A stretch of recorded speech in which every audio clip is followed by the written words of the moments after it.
กินนี่อิ่มข้าวกับมื้อเช้าก็กินอันนี้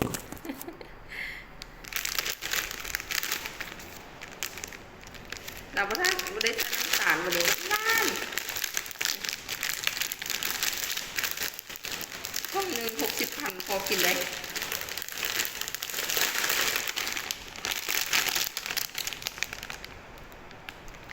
ฮอตเนาะไอ้ถึงฮอต1/3แล้ว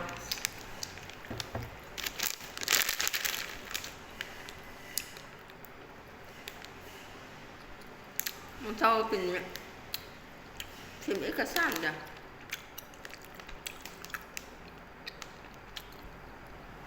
กับกาแฟก็ได้นั่น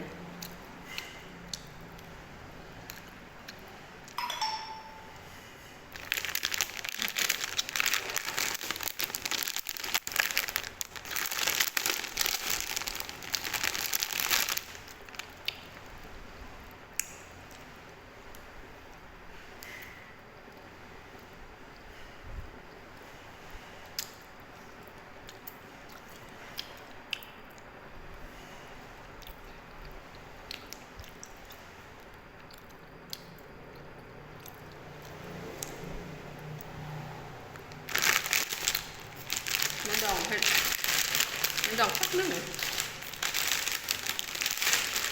เขาจะเยอะมันละ5 นาที